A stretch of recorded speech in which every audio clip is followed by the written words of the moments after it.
So let me now invite Bhante Pemaratana to start this evening's Dhamma sharing.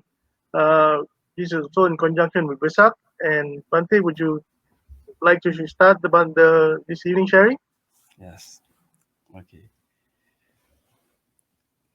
Namo tassa bhagavato arahato samma sambuddhassa. Namo tassa bhagavato arahato samma sambuddhassa. Namo tassa bhagavato arahato samma sambuddhassa.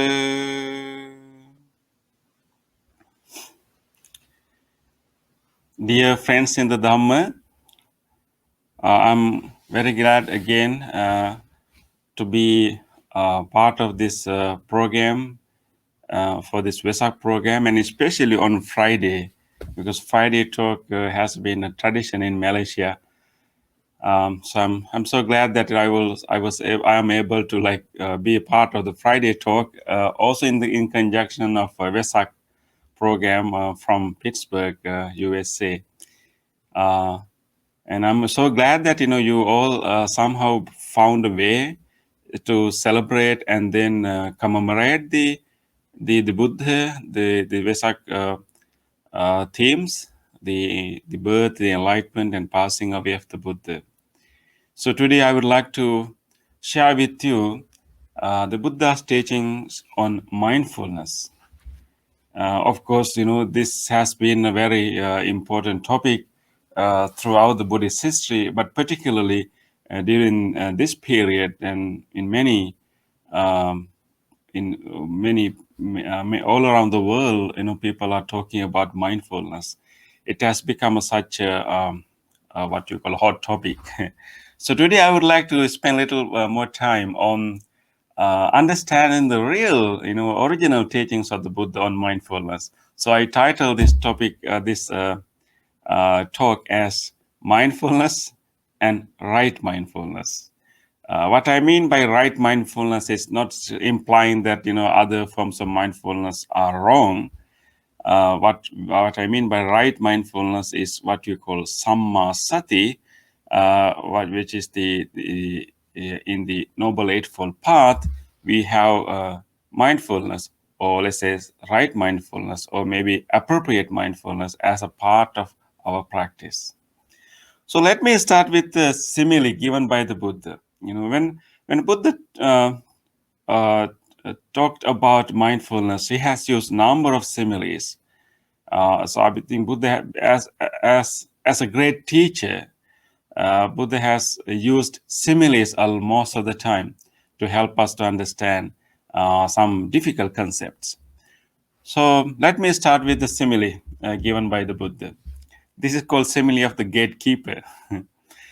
So Buddha was describing how we can use mindfulness. What is the function of mindfulness?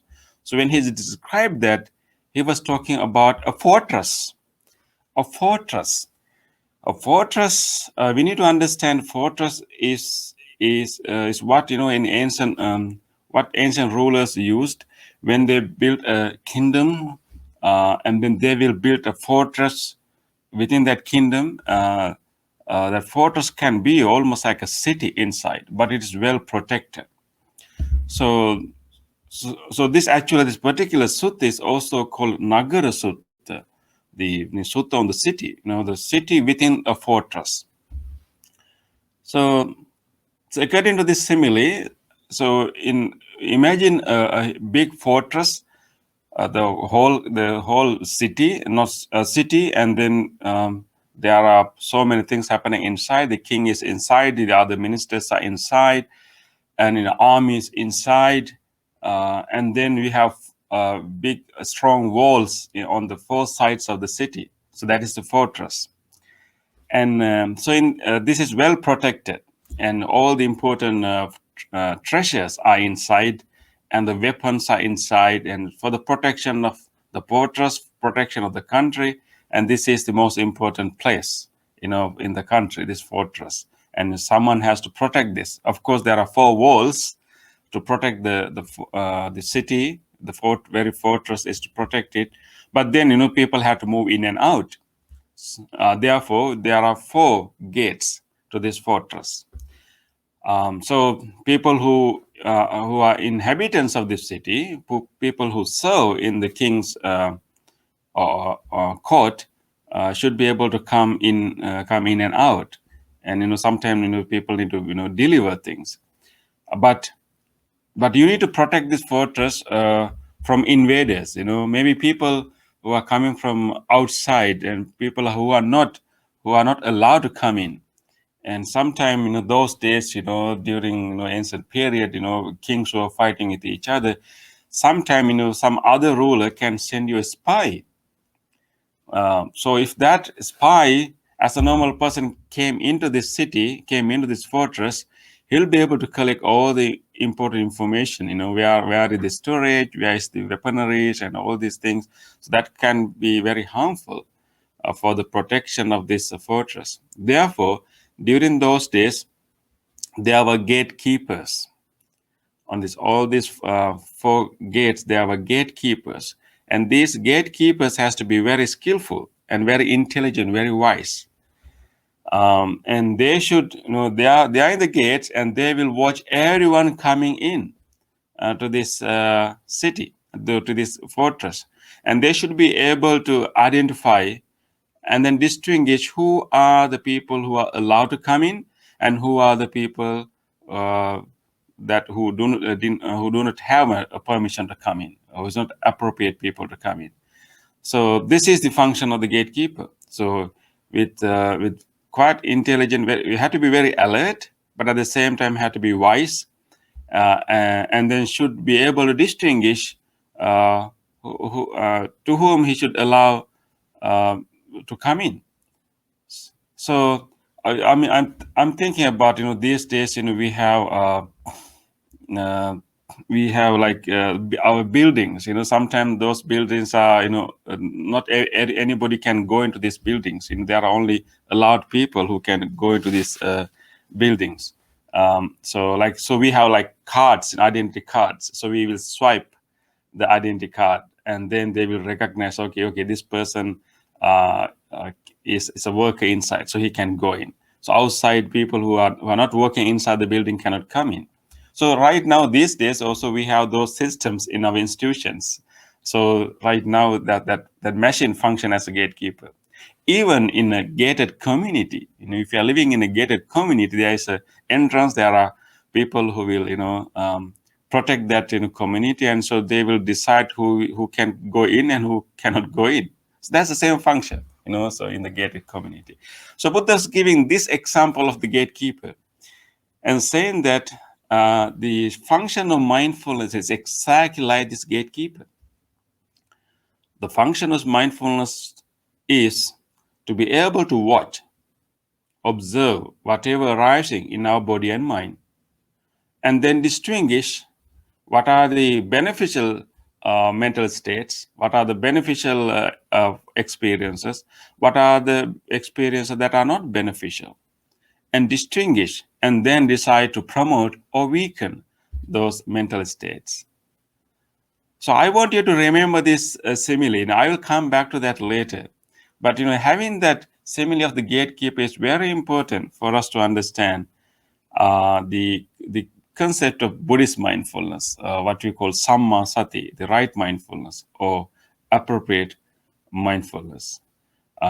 So keep that image in your mind, keep that simile in your mind. Now let us move to talk about how mindfulness has been understood in our modern usage, the modern concept of mindfulness. When you read any book on mindfulness, or when you hear any lecture on mindfulness, usually the general way that mindfulness is understood in the contemporary time is something similar to like paying attention to the present moment. Paying attention to the present moment. Mainly non-judgmental awareness of this, whatever going on in us and around us. and this the observation of the present moment. So there's whole emphasis on the present moment, and there's some emphasis on observation, and there's emphasis on non-judgmental nature. So this is how normally mindfulness has been understood. From the Buddhist perspective, this understanding of mindfulness is not bad, not bad. But from the Buddhist perspective, understanding mindfulness as something that focusing only on the present moment, um, and always non-judgmental, uh, is uh, is something limited. From the Buddhist perspective, this the modern definition of mindfulness has captured one aspect or one dimension of the mindfulness that Buddha talked about. So we cannot, blame, how people use the concept of mindfulness, because this mindfulness is an ability of human mind. So we cannot really say, it belongs to certain tradition or certain philosophy. But I just want to explain to you this difference between the Buddhist teachings of mindfulness and the modern day concept of mindfulness. They are related, they are connected, but from the Buddhist perspective, the modern concept is quite limited, and the Buddhist idea of mindfulness is a little bit broader than it has been understood and used in the modern day. But even the modern concept has captured one important aspect of the Buddhist idea of mindfulness. As you know, actually, the modern concept of mindfulness is derived from the Buddhist context. Although, the mindfulness is something that we all share, the skill that all human beings have, but the modern idea of mindfulness came from the Buddhist context. The people who introduced this mindfulness into secular context, secular usages, took that concept from the Buddhist context. So, I mean, people like the key person who introduced the modern concept of mindfulness is the John Kabat-Zinn, the the person from the Massachusetts School of Medicine, and of course he was exposed to Buddhist ideas, and he's clearly admitted that he took it from the Buddhist context and he appropriated into medical context. And there are many other people who brought this concept to the modern usage. They all came from the Buddhist context. So they have captured a very important aspect of it. But even with that one aspect, this mindfulness has been so useful to so many people. This has been used in healthcare as a method of pain management, and also as a method of reducing anxiety, as a method of reducing stress. And even this mindfulness has been also used to treat psychological disorders like depression. Mindfulness-based treatments have been proven effective, very effective to treat the disorders like depression. So it has been so useful, and even this has been now used in the field of business. So many companies have introduced training program for the employees to train mindfulness, the ability to pay attention to the present moment. So in order, their purpose is to teach these skills to their employees and then make them more productive than they usually are. So many businesses are also using this concept. And of course, we also find that mindfulness has also been used in militaries, like in training of soldiers and training of their focus, and also even to treat the soldiers with post-traumatic disorders, stress disorders, PTSD. So it has been used in many fields. It has been proven so useful, so beneficial. That is no argument about it. But let's come back to the Buddhist idea of mindfulness. So the Buddhist, the Pali term for mindfulness is sati. We need to understand this sati has an element of memory also. Of course, it is an action of paying attention to the present moment. But the term sati, the original meant memory. So remembering. So there's this element of remembering too. Okay, let's go back to the simile Buddha has used. I think you remember the simile of the gatekeeper, right? So if you remember that gatekeeper, so what that gatekeeper is doing, he's paying attention to every person who is coming to this fortress. So if you only pay attention to the everyone who's coming in, and just simply observing all the people who are coming and do nothing, or simply observing all the people who are coming in without using any of his memory, any of his understanding, there's no use of having a gatekeeper, right? I think there's a famous story told by Achan Brahm, that one person was asked to watch a house when the residents were going for a vacation. So that person kept watching the house, and one day a set of robbers came in, and he saw the robbers are coming in, and then they took all the valuable things and went away. When the house owners came in and asked from the watcher, didn't you look after our house? He said, yes, I watched. So didn't you see robbers came in? He said, yeah, I saw robbers came in, and I saw, they broke in the windows. I saw they were taking all the things, and I saw how they ran away. I was watching everything. So he was a good watcher, but that's not the purpose of having a watcher, right? So in the same way, so if the gatekeeper is only observing who are coming in, and that is not helpful that much. So what gatekeeper was doing? First, of course, he was keenly observing who is coming in. But then he has to have a prior knowledge. This gatekeeper has to have prior knowledge. Who are the residents in this city, in this fortress? Or who has the permission to come in? Once he sees the face, he should be able to recognize this person is a resident inside, or this person has a permission to come in. And he should be able to see this person is a strange person. He is not allowed to come in. So he has to have prior knowledge in order to fulfill his function as a gatekeeper.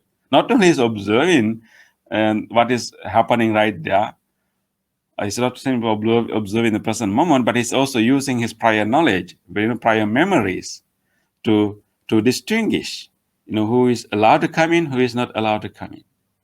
And then he's not simply observing and distinguishing, then he has to make a choice. He will choose, and he will act appropriately. He will allow the residents to go in, and he will stop the strangers from entering. So understand the breadth of the functions that this gatekeeper has to do. It's not only simply observing the present moment. So you need to use the prior knowledge that you had, the prior memories. So you are also using the past memories and past knowledge, and then you have to act appropriately for future benefits. So the Buddhist concept of mindfulness has this element of both past, present, and future. That means that so the very definition of sati has this element of memory. Let me read the exact quote from the Buddha. And in this sutta, which is found in Samyutta Nikaya, the connected discourses, where the Buddha defined mindfulness, sati. And Buddha says that, what is the faculty of sati monks? When a disciple of the noble ones has sati, he is endowed with excellent proficiency in memory. He's remembering, recollecting what has done and what is said long time ago. And then he remains focused in the body, in and of itself, ardent, alert, and subduing greed and distress with reference to the world. And so and so forth. I will come back to this definition again.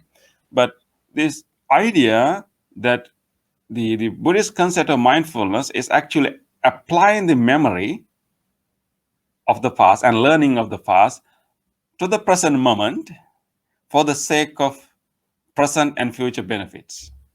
So you can understand the broad understanding of mindfulness. It's, of course, paying attention to the present moment is important, very important dimension of it. But it is not completely, devoid of the past and the future. Definitely, of course, past and the future do not exist in real sense. The only the present is what really exists. But the very function of mindfulness needs some kind of prior knowledge and memory, and then of course appropriate action to benefit of the present moment. So that's something. So that's the breadth. Okay, so there's more breadth to Buddhist understanding. But then let me go into the more of the depth of Buddhist understanding. So the Buddhist idea of mindfulness is it has a particular range. So we are not simply paying attention to whatever going on around us. And mainly Buddhist definition of mindfulness is actually paying attention inward, paying attention to the body, paying attention to the sensations, what you call feelings, most translations, and then paying attention to the states of mind, and then paying attention to the thoughts and emotions or mental qualities, what you call dhammas, wholesome and unwholesome qualities. So Buddhist mindfulness has particular range, paying attention to the body, paying attention to the sensations, like when we get the sensory stimulus, and paying attention to what is happening inside, not necessarily what is happening outside, and paying attention to different states of the mind, and then of course different particular, paying attention to specific emotions and specific wholesome qualities arising in the mind. So there's a particular range. So Buddhist idea of mindfulness is paying attention inward. It's like paying close attention to a flower, paying close attention to some process can be a practice of mindfulness, but not the right mindfulness, not the proper mindfulness, not the Buddhist idea of mindfulness.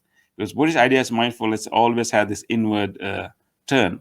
I remember, Bhante Punnaji used to translate sati as introspection. So I think in his translation he has this element of turning inward, because all the places where Buddha describes mindfulness, and he always describes mindfulness in terms of paying attention, like remembering to pay attention, paying attention to the body, sensations, the mental states of the mind, and then emotions and the other wholesome qualities of the mind. So it has that element. Then, and also Buddha said that as long as you stay in this range, and Buddha call it proper range, as long as our attention is somehow established within our body, and our attention is established in our feelings, our states of the mind and mental qualities, as long as our attention is within that framework, Buddha said that we are in the proper range or safe range, because as long as we are there, defilements cannot arise. And Buddha said that Mara does not find an entry into our mind as long as we have this proper range. Because the moment we are being fooled by the external objects, and no matter how strong your attention to that object is still we somehow taken that object for granted, and then we will definitely either create attachment or resentment towards that. So then defilements can arise. But as long as we keep attention inward, and we are safe. On the other hand, I mean, of course, but general mindfulness would be like paying attention to anything. And so in that case, we can think about a cat. When the cat wants to hunt a mouse, when cat want to hunt a mouse, for example, and he will have a strong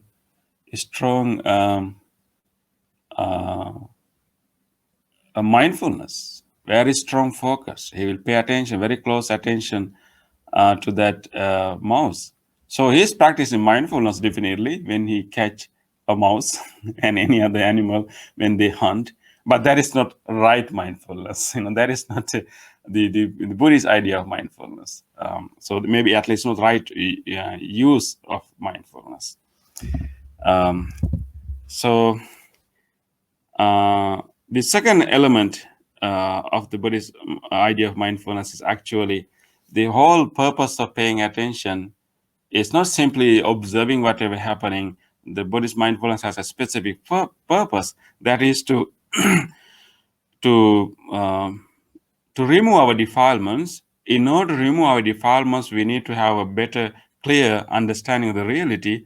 So the purpose of Buddhist mindfulness is to directly witness and see the true nature of whatever we are experiencing, which means the impermanence of any phenomena, and arising and passing away of any phenomena. So it's not so we are paying attention to the present experiences, not simply to be there. We are paying attention to present experience in order to see the changing nature of any phenomena, a constant changing nature of any phenomena. So Buddhist mindfulness has a purpose. Purpose is to directly experience the change, directly experience the impermanent, directly experience the arising and passing away of any phenomena, directly seeing that. And once you directly saw it, and then we can and that is what is really happening. And particularly we observe the inner part of the experience. We observe the inner experience that we are going through has this nature of constant change. So it's not simply observing and being okay with that, but actually there's an element of discernment of change, impermanence, and arising and passing away. That means to truly realize what is happening inside us. So the consequence would be the developing an equanimous mind, the mind that free from defilements, and the equanimous mind with the deep understanding of the reality. So what I need to emphasize is that in general way today, mindfulness is usually used as a let's say as a technique of relaxation. Of course, mindfulness brings us relaxation, but the Buddhist concept of mindfulness is not simply a technique of relaxation. It's a technique of wisdom. It's a technique of deeply realizing the important truths of our lives, and then developing a equanimous and compassionate mind. So it's not simply a tool to chill out, but it's a tool that help us our life in the long term. So that's the important difference we need to understand. And and then we need to understand thirdly that Buddhist mindfulness is not an isolated practice. We all know the Buddhist idea of mindfulness, or let's say right mindfulness, is found as a part of the Noble Eightfold Path. So the mindfulness is a part of a larger system of training. So the Noble Eightfold Path is the technique of training. It's a training program for us, for Buddhists, to understand the origin of suffering and then gradually liberate oneself from all forms of suffering, all forms of bondages, and then experience the in freedom and enlightenment. So that the whole training program is the Noble Eightfold Path. So right mindfulness is a part of that whole training program. So the mindfulness function within a larger training program. And what is really important is that in order for a mindfulness to become a right mindfulness, let's say a proper mindfulness, the mindfulness that can help us to reduce our suffering, and then can help us to really see the deep reality of the life.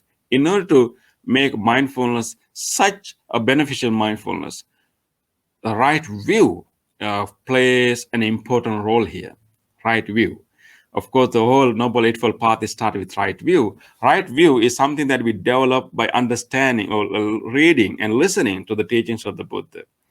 And right view kind of shapes our right mindfulness.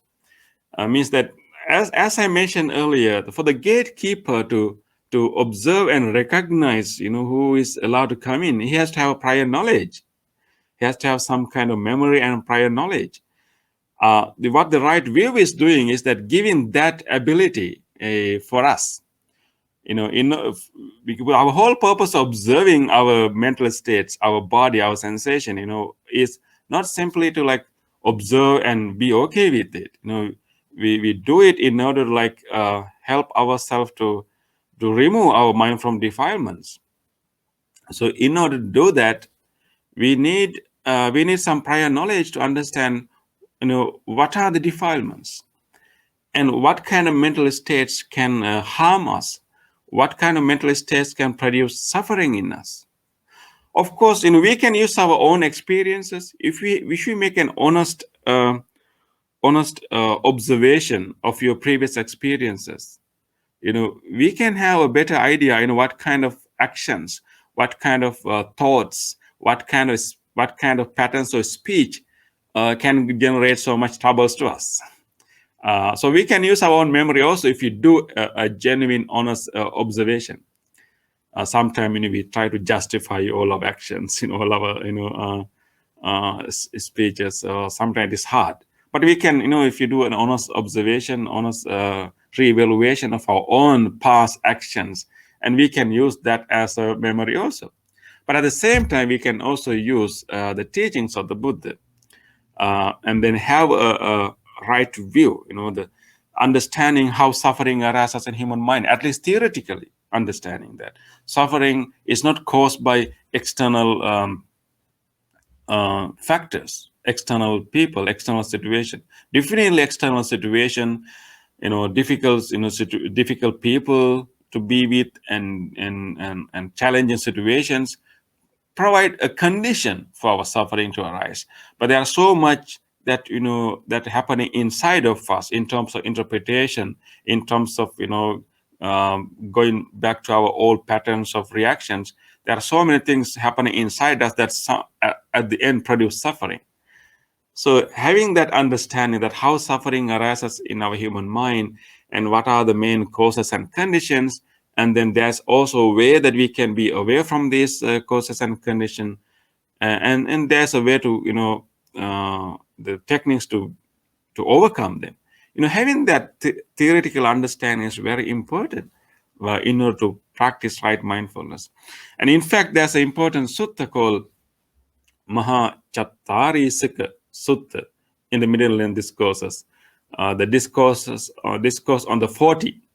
And in this discourse, the right view, right mindfulness, and right effort are being described as the main three items of the whole Noble Eightfold Path. Because when it is the right view and right mindfulness and right effort that help us to make our speech right or proper, that make our speech that is not producing suffering, and makes us action proper or right or not producing suffering. So we need these three functions together: right view, right mindfulness, and right effort function together to make this whole Eightfold Path moving forward and helping us to spiritually evolve. How it is explained? Because you apply your mindfulness to whatever experience that we are going through, but then you apply your knowledge, a prior understanding, right view. And with the right view, you can understand, okay, whatever going on right now in my mind, is it beneficial or is it not beneficial? I'm having this I'm having this anger, I'm having this state of jealousy, I have this, whatever is happening. So with the prior understanding, you can distinguish whether it is helpful or not. And then, so we observe with our mindfulness, but we use our knowledge from the right view to distinguish whether it's helpful or not. Then right effort is a very important part of this. Right effort is to put forth like making an effort really to if it is not helpful, to distinguish it, and if if it's not helpful, to like abandon it. If it is helpful, to grow it. So in the right effort, let me read how the Buddha described right effort. What is right effort, monks?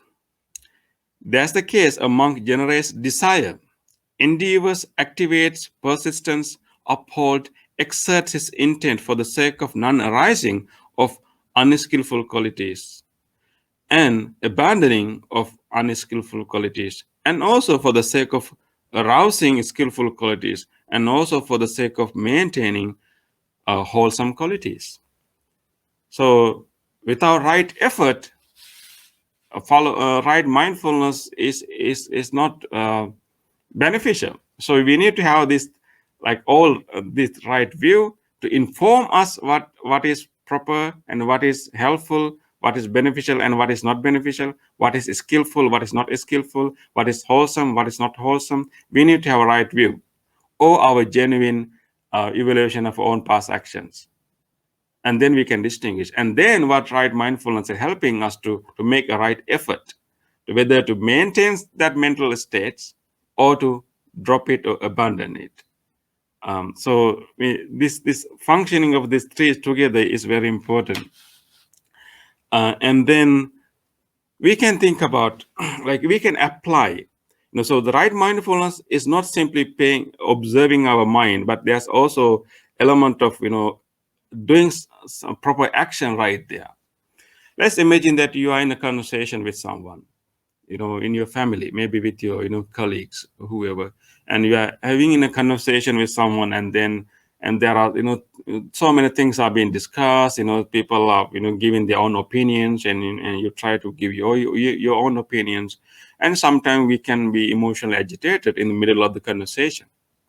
Okay, now, so when the conversation got heated, and now it's time for you to practice your mindfulness.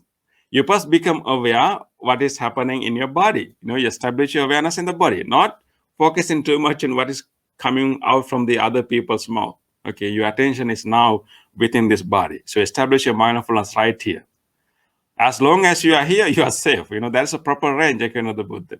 So you pay attention to what is happening in our body, our agitated, state of the body.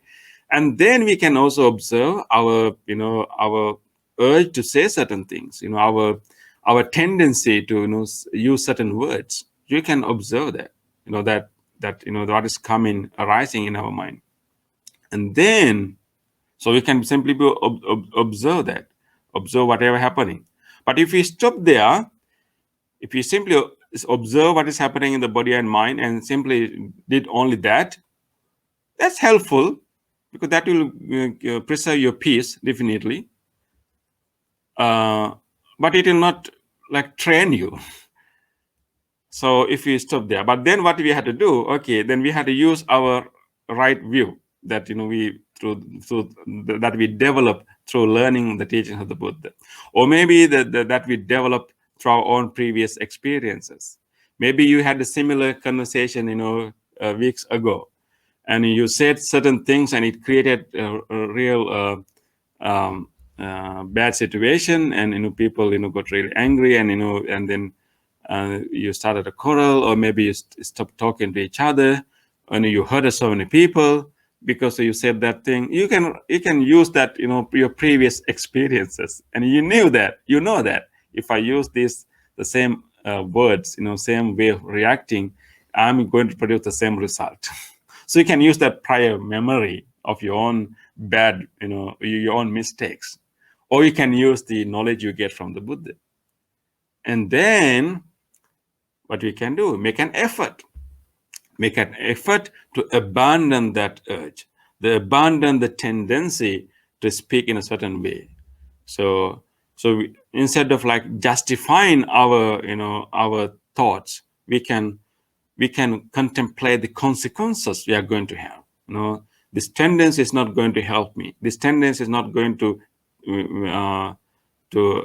bring what I want, because people get upset, and your purpose is not fulfilled. We will not be able to get what we want, even though you express it in a very forceful way sometimes. So based on your previous experiences, based on the teachings of the Buddha, you can make a decision, and instead of like simply observing, first you observe. That is where you start. If you objectively observe it, whatever urges, whatever tendencies arising.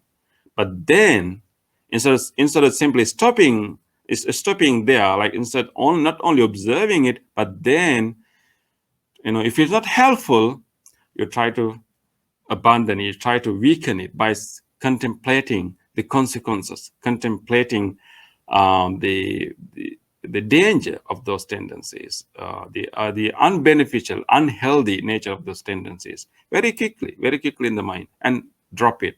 And then you make a counterpart effort.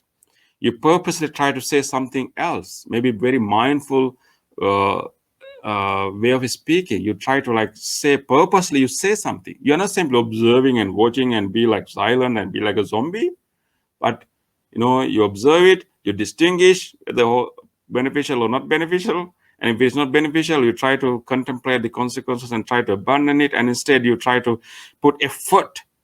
It may be difficult, sometimes it may be like faking, but make some effort, like say something different in that conversation. What's going to happen in this case? You have used right will, right mindfulness, and right effort. And when you do that, it's kind of giving you a training. It trains your personality. So when you do that, next time when you're in a conversation, that effort you made, that observation you made, that discernment you did is already part of your personality, and it will help you automatically say the better things.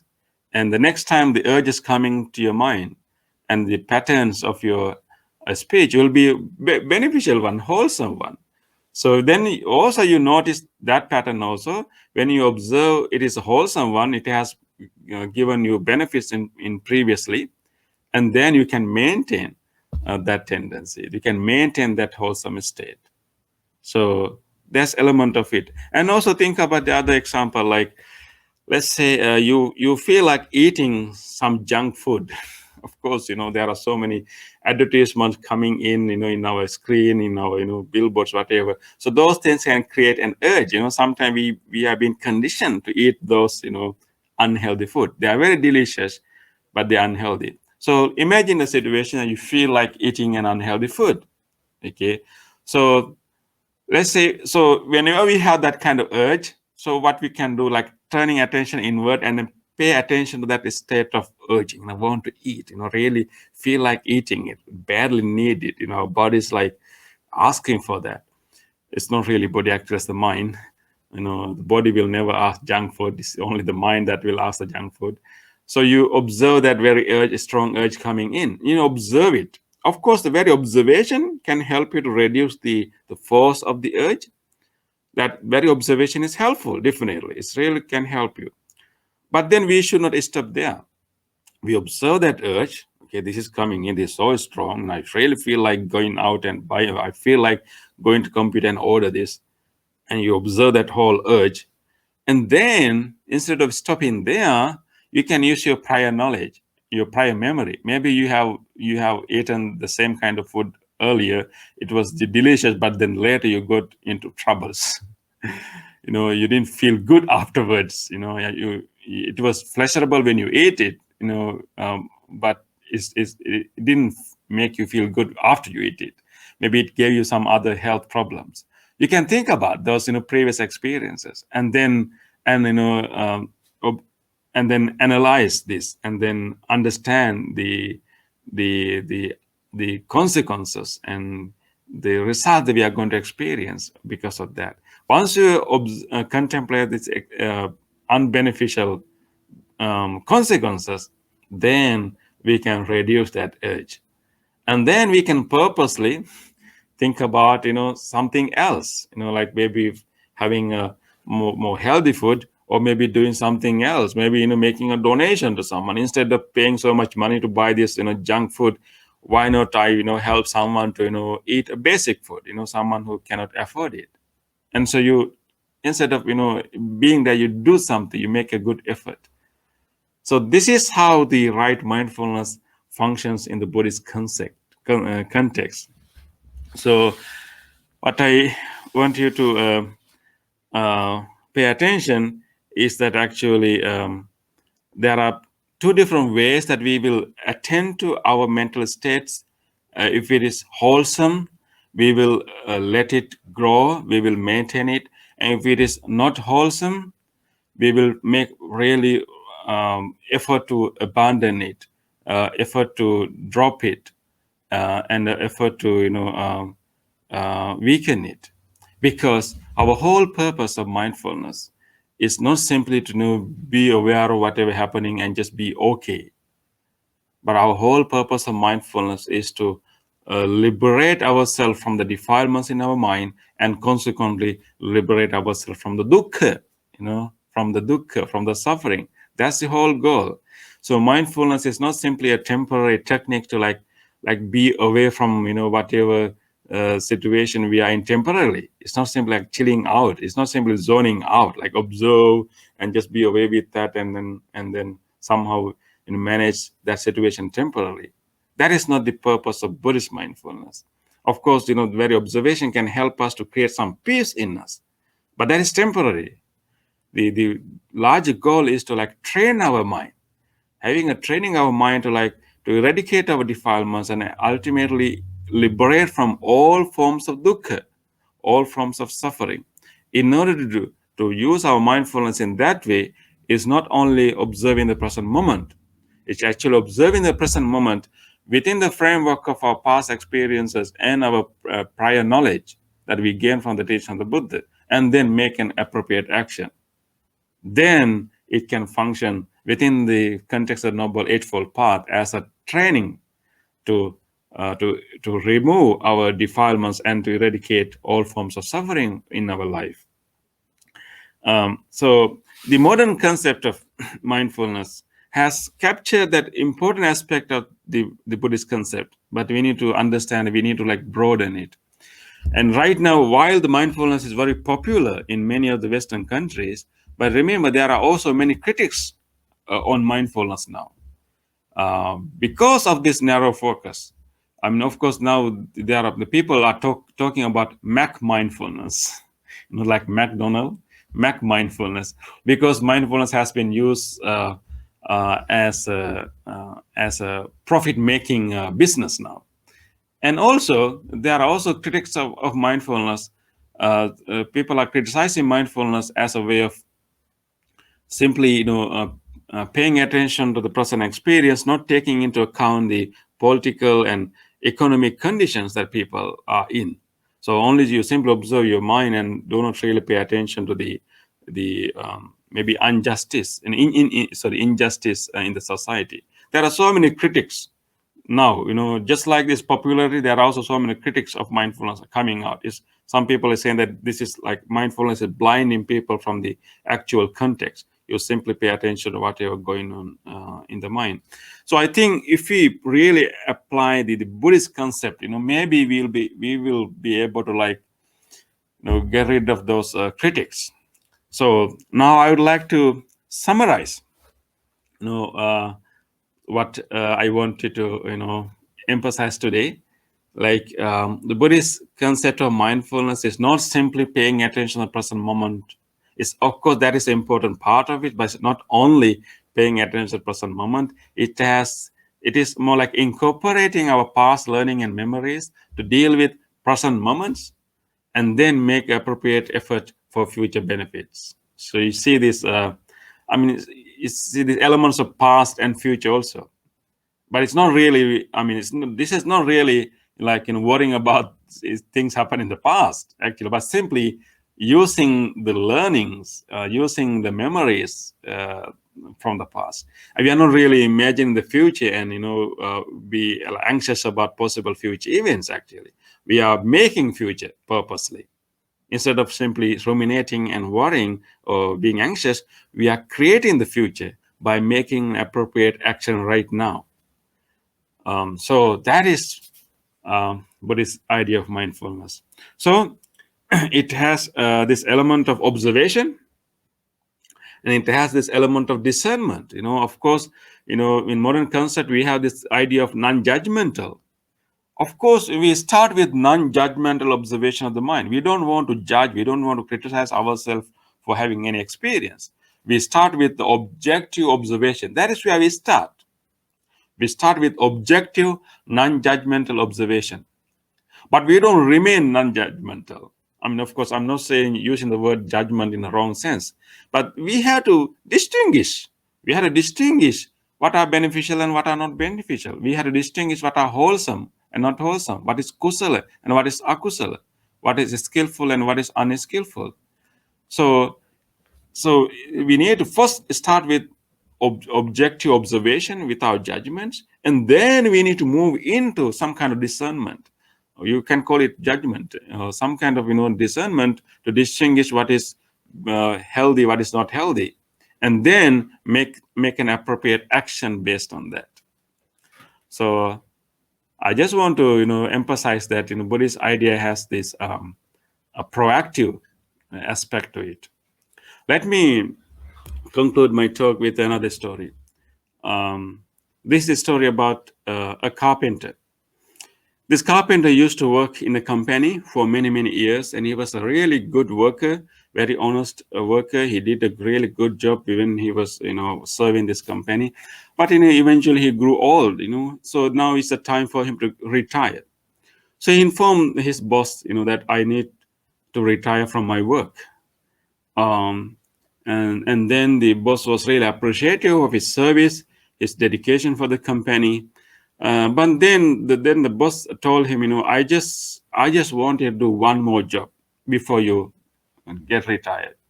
So please just do this one job for us before. And then this carpenter's already kind of prepare his mind to get retired and be with his family.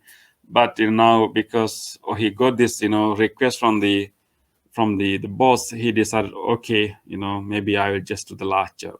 But he was not as enthusiastic as he was earlier. Anyway, he started the job. So he's building this house and he's supervising everything. Previously, he was very careful in the kind of materials he will select to build this house. He was very careful the people that he hired for other jobs.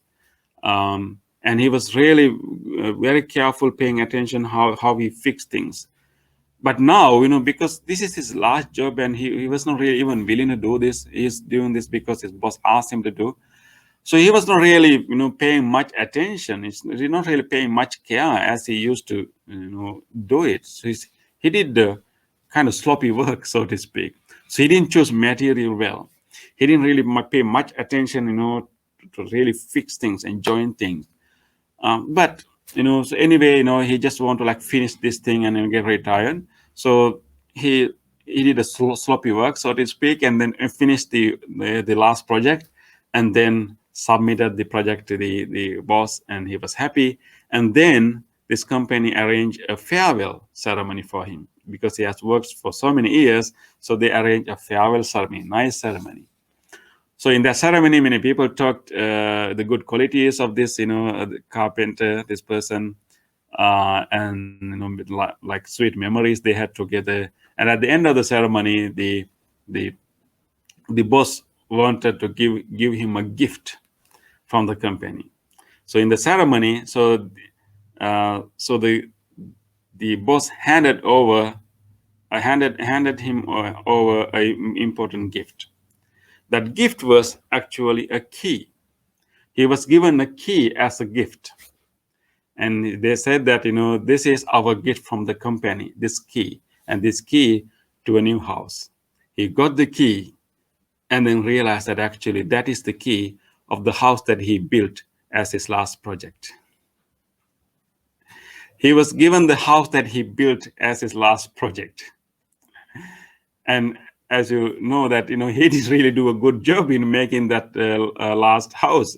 If he knew that the last house was built for him, how much care he should have been paid to build that house? How much care he should have been paid to select the proper material to build this house? How much care he may have been put into really fixing things, putting things together. But he did the sloppy work without realizing that he'll be the owner of this house. I think in our life, the way we live our life is also quite similar to how this carpenter built this house. But we need to remember that we will become the owner of the results of our own actions. If we don't distinguish properly what is skillful and unskillful, if we do not only choose good materials, good wholesome things to our life, and all our actions, all our our way of our speech, way of our behavior, all of our decisions, all of our decisions are going to create the life for us. So just like that carpenter became the owner of the house that he house, or owner of the life that we create uh, for ourselves. So we really need mindfulness to like really build a happier life, a meaningful life, a wiser life that can help us and also help so many others. But that needs mindfulness. But remember, it's not simply paying attention to the present moment. It's really making a distinction what is wholesome and what is not wholesome. To make that distinction, you need your past learning and memories, and then you create your future. So I hope that we will have the broad understanding of mindfulness. Of course, the modern concept of mindfulness is useful. It has benefited a lot, but from the Buddhist perspective, we need to understand its limitation. And as Buddhists, we need to like practice the broader sense of mindfulness, because we have a purpose of training ourselves to eradicate our defilements and ultimately to eradicate our suffering and experience the enlightenment. So for that, we need to have a broader approach to mindfulness. And thank you for your attention. I think now it is time for us to have some Q&A session. Yes, Bhante, thank you for the sharing. There are 3 questions that we have received. I'll go one by one. I'll put it onto the screen for you. Okay. How do we help others realize their actions, anger, ego, hatred are causing harm to their own body and health? Okay. This is a difficult task. How you can help others to realize the actions and anger and ego, hatred, help themselves, harm themselves. I think the first part of this teaching others is to actually first incorporate these things to our own life. It's very difficult to teach others unless they are not willing to learn. If they're not willing to learn, it's really it's difficult, and maybe we will try it, but it's not going to be successful. And so what we can do actually first is to like try to incorporate these things to our own life. If you really incorporate these things to your own life, you will really see the challenge of it.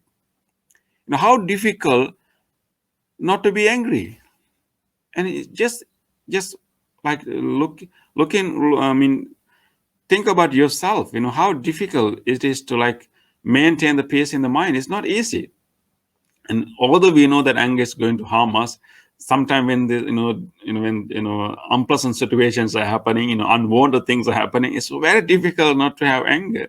But of course, what we can do is like let the anger arise. We can't really stop there if you don't have prior training, but we simply let it arise, and we, instead of like promoting it, instead of like putting more filled more ingredients to it, we will simply observe it, and then we try to contemplate and analyze the consequences of it, and then we try to shift our attention, shift our mind to wholesome things.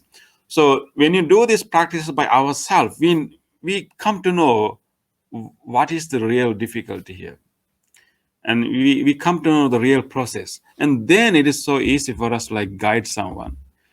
I think the best way is like first incorporate these things to our life and maybe be an example, and then whenever opportunities arise, and sometimes we need an opportunity to arise to like share or teach someone.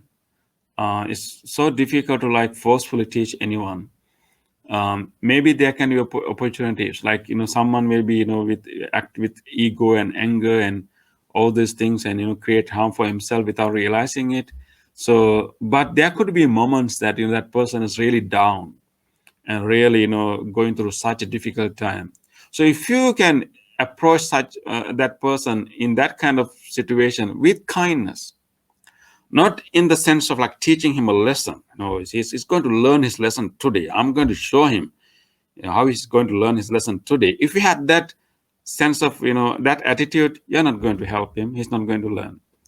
But if that person is going through such a painful period as a result of his own actions, and if he can really approach with genuine kindness and then empathize with his suffering and let that person know that I feel your suffering, I feel your difficulties, and then gradually guide him to see, okay, what if you didn't do that, what if you didn't say that, what if you didn't make that decision. So approaching with compassion can help. But remember, this is going to be difficult. First thing is like, train ourselves. That's the primary job you have to do. Once you train yourself, you get the details, you get how difficult it is, how challenging it is. It's also help you to help others. And then my advice is to be an example first, and then wait for the moments, wait for the opportunities, and when the opportunities arise, approach with compassion, genuine compassion. We are not here to like, teach lessons for others. That's not our job. So approach with compassion. Hopefully, you will be successful. Not in all cases, but some or maybe many cases. Thank you. Okay, we have the next question. Of these three, greed, hatred, and illusion, which one the most hard to handle? Okay, the greed, hatred, and illusion. Actually, it's not really illusion, it's a delusion. Greed, hatred, and delusion. Greed, like lobha, hatred is dosa, and delusion is moha. And among these three things, what is most difficult to handle? Answer is very clear, very clear. Buddha has clearly said that the hardest one is the delusion, the moha, because that is the basis for both, greed and hatred. The moha is the hardest one to handle. Greed is slow, slow to arise and slow to go away, and hatred is quick to arise and quick to go away. But the moha, the delusion is actually misunderstanding, or there may be confusion in the mind, and that is the hardest one to get rid of, because you don't admit that you are deluded. We don't admit that we have misunderstanding. We believe our misunderstanding is the correct understanding. So there's a big challenge there. But I think the more we have proper learning of the teachings of the Buddha, and the more we have a genuine investigation of our own experiences, and then we will gradually be able to remove the gravity, the thickness of the moha, the delusion, and so it is the delusion is the most difficult one to get rid of. But keep learning, keep listening to the teachings of the Buddha, and then keep investigating our own experiences, and then we will get to know that the whole greed and hatred arise due to our basic confusion in the mind, our confusion that things exist as we perceive them, or things exist permanently. We have this notion of permanency, and moha is that believing in permanency, believing that external things can satisfy us, and believing in a permanent self. Those are the main elements of delusion, moha. But there are so many others also. So the most difficult is the delusion. But the reason that you listen to this talk is to like gradually diminish that delusion. The more we listen, the more we contemplate on the teaching of the Buddha, the more we investigate our own experiences with honesty, we will be able to get rid of the moha. Most difficult one is the moha. Okay, the next one. Okay, this is a long question. When you say mindfulness involves taking mental actions, do you mean practicing sati sampajanya instead of sati alone? Because sati means remember and not to act, and also want mindfulness of tilakkhana list one mindfulness of Tilakkhana leads to wisdom and insight by secondary development of dispassion and this discernment and release. Yes, I think when I talk about, I didn't talk about mental actions actually. I was talking about mental states, but I was talking about making an effort. Yes, when I talks about making an effort, it's a right effort as Buddha mentioned, and so Sati Sampajanya has been translated as mindfulness and clear comprehension. So if you understand Sampajanya as a sense of comprehension, it has element of wisdom. So not only simply observing what is happening right now, but also comprehending the impermanence, comprehending the dissatisfactoriness, and comprehending the non-self nature. And by making that analysis, we can create a dispassion. I think the dispassion is a result of clearly investigating the present experiences. So observing the experiences and investigating in terms of the Tilakkhana, in terms of three characteristics. As a result, we will have dispassionate, like equanimous state of the mind. So that's a result. So what I meant by action is the right effort. Right effort is like once you realize the mental states, whatever states you are going through, it's a physical, mental, or whatever sensations even. And then we need to distinguish whether this mental state is a wholesome one or unwholesome one, whether this is a nivarana or whether this is a bojjhanga, whether this is like kama chanda, like sensual desire, or whether this is like piti, like rapture. And based on that distinction, and you need to make a right effort. If it is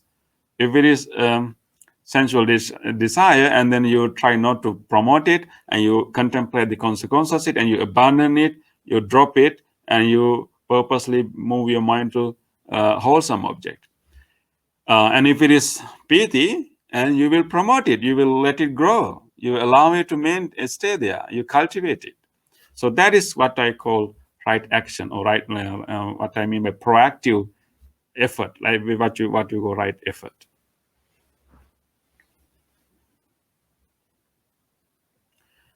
Okay, Bhante, I think we've come to the end of today's Dhamma sharing. Those were the three questions we received. Yes. So I think we would like to now end the Dhamma sharing. I think it's almost an hour that we went through. Yes. Maybe we'll share the merits with the dearly departed and the Devas, and before we end. Thank you, brother. So it has been great meeting together with every one of you. Today we spent time on understanding the Buddha's teachings of mindfulness, and then and try to find a way to like utilize that the broader sense of mindfulness for our own benefits and also for the benefits of many living beings. So by spending this time, dedicating this time to listen to the Dhamma talk, we generated so much merits in our mind, because the more we listen to the Dhamma, our mind is free from defilements. So the more we spend the free moments, the mind free from defilements, we generate so much of goodness, so much of kusala, so much of good merits in our heart. Let us now share these merits with everyone else. First of all, let us recall to our mind our departed relatives, our departed teachers, and people who loved us so much, people who benefited us so much, who are no more with us today. Let us be grateful towards all of them. May all of our departed relatives, our family members, our ancestors, and our teachers, may they all share these merits. May they benefit from these merits. May they all have a smooth journey towards Nibbana. Let us chant together. Idang mi ñātinang hotu sukhita hontu ñātayo. Idang mi ñātinang hotu sukhita hontu ñātayo. Idang mi ñātinang hotu sukhita hontu ñātayo. Let us also share this merit with all other beings. If there's any being in this world who would like to share this merit, may all those beings share this merit. May all divine beings, may all beings in all other realms, may they all share this merit. May they benefit from this merit. May they all be well, happy, and peaceful. එත්තාවතාච අම්මිහි සම්භතං පුඤ්ඤ සංපදං සබ්බේ දේවා අනුමෝදන්තු සම්බ සංපත්ති සිද්ධියා සබ්බේ භූතා අනුමෝදන්තු සම්බ සංපත්ති සිද්ධියා සබ්බේ සත්තා අනුමෝදන්තු සම්බ සංපත්ති සිද්ධියා.